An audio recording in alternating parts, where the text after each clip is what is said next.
O Congresso Nacional tenta aprovar a toque de caixa a reforma política para que as mudanças já entrem em vigor nas eleições do ano que vem. Para analisar o que vem sendo discutido, recebemos o professor da Unesp, o advogado Carlos Napolitano. Carlos, muito obrigada por sua presença aqui no Unesp Notícias. Eu que agradeço mais uma vez o convite, Larissa. Carlos, a principal mudança seria na forma como nós elegemos os nossos representantes. Hoje é pelo sistema proporcional e eles propõem o sistema distrital misto.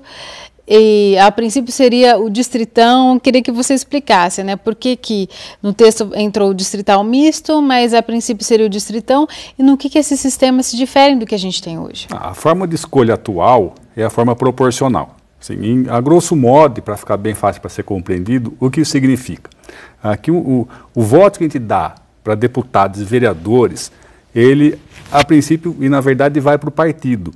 E a proporcionalidade dos eleitos diz respeito à proporção de votos que o partido e seus candidatos recebem. Vamos imaginar, por exemplo, a composição da Câmara dos Deputados. O Estado de São Paulo tem 70 vagas na Câmara dos Deputados lá em Brasília. Se um partido aqui em São Paulo tiver numa eleição para deputado federal a proporção de 10% dos votos, ele terá direito a fazer 7 cadeiras no Congresso, na Câmara dos Deputados. Do total de 70, 10%, 7 vagas. Quem são os escolhidos? Os mais bem votados dentro do partido ou coligação, se for o caso. Então essa é a regra da proporcionalidade. Ela fortalece os partidos. Ela fortalece os partidos de algum modo, não é? Porque você pode ter competição interna até entre os próprios candidatos a deputado e vereador. Qual que é a proposta que está em jogo já para o ano que vem? A ideia de uma mudança no sistema de escolha, de proporcional para um sistema majoritário, tal como é a escolha para chefe do executivo, para prefeito, governador, presidente, até para o Senado Federal. O que isso repercute? Que quem é o eleito é aquele que tem mais voto, independentemente do partido. Então, no Estado de São Paulo, o que aconteceria? Os 70 deputados mais votados pela população seriam os escolhidos no ano que vem. Né?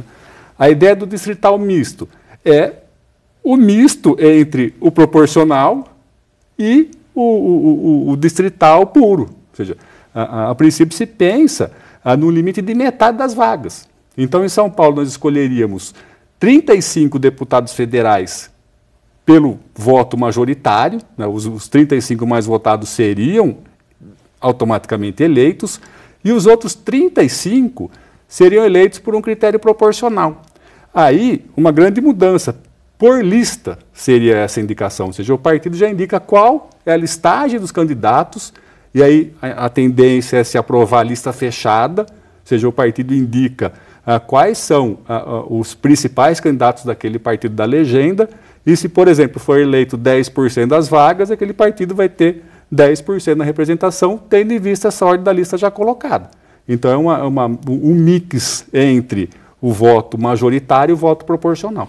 A intenção é que seja aprovado esse, mas para o ano que vem ele não seria possível de ser aplicado ainda? Exatamente, isso é que está sendo colocado na mesa, não é? Como aparentemente o TSE, o Tribunal Superior Eleitoral, não tem condições práticas e burocráticas para fazer essa adaptação já para o ano que vem, então a forma de mudança momentânea seria o distrital. Quem critica o sistema proporcional diz que ele favorece muito os puxadores de votos, que acabam levando candidatos que foram muito pouco votados pela população, né? E quem critica o distritão diz que esse sistema favoreceria os candidatos com maior projeção, com maior poder econômico para fazerem suas próprias campanhas.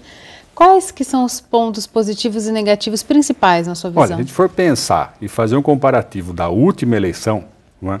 A mudança do sistema proporcional atual para o distritão, ou seja, para o voto majoritário, teria pouquíssima mudança. Não é? Os eleitos, nesta legislatura, haveria pouca mudança. Se a gente for fazer um balanço, apenas 8 dos 70 deputados eleitos por São Paulo estariam fora. Então, ali é um universo de 10%.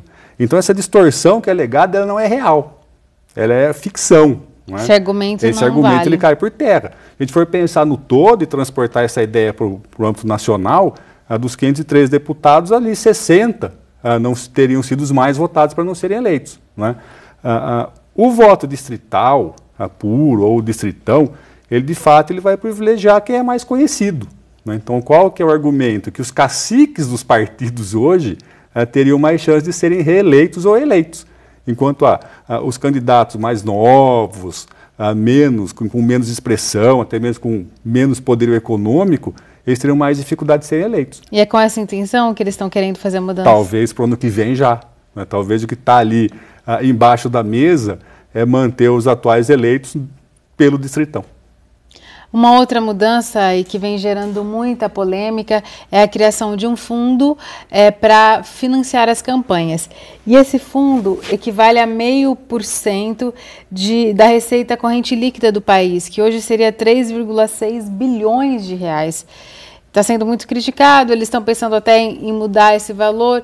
Financiamento público de campanha, muita gente é favorável sim, mas nessa proporção, o que você pensa sobre isso, Carlos? Então, de fato, essa opção, né, do Congresso Nacional é uma reação a uma decisão do Supremo Tribunal Federal que proibiu ali, de alguma forma, a doação para campanha de pessoas jurídicas, das empresas, né? É o que se chama na teoria do diálogo institucional, ou seja, há uma ação de um lado, há uma reação do outro, né? Então o Supremo tomou uma decisão lá na Praça dos Três Poderes, do outro lado o Congresso está tentando se mexer para garantir a forma de financiar campanhas. Talvez o grande argumento contra esse fundo é a atual crise econômica, né? Então a gente vai retirar dinheiro de algum lugar, né, dentro do orçamento público, e é um bom volume de dinheiro, 3,5 bilhões de reais, para pagar a campanha política. Então a gente já paga, já mantém os eleitos, nós vamos ter que manter teremos também que manter a candidatura dos interessados. Eu não vejo isso com bons olhos. Talvez pensar uma outra forma, talvez apurar melhor a legislação para evitar caixa 2, aprimorar o sistema de transparência das doações, sejam de pessoas jurídicas, sejam de pessoas físicas. Eu acho que esse seria o caminho ideal, e não criar um fundo com dinheiro público no atual momento para isso. Para a gente concluir, Carlos, você acredita que eles vão conseguir aprovar essas mudanças, que são várias rodadas, né, de votação, até a eleição do ano que vem? Eu creio que sim. Eu acho que talvez até aí, atrás de um clamor popular, recentemente, das pessoas até serem iludidas nessa questão de que o voto dela não valeu porque foi eleita uma outra pessoa e não aquela que ela escolheu, né? Essas pequenas distorções aí, como eu comentei, dos 10%, eu acho que é do interesse da classe política fazer essa mudança, né? E infelizmente talvez essa mudança tenda a não valorizar o sistema partidário, e o nosso sistema eleitoral é baseado no sistema partidário.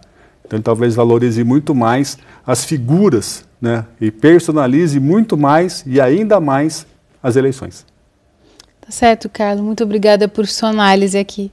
Eu que agradeço o convite. Muito obrigado.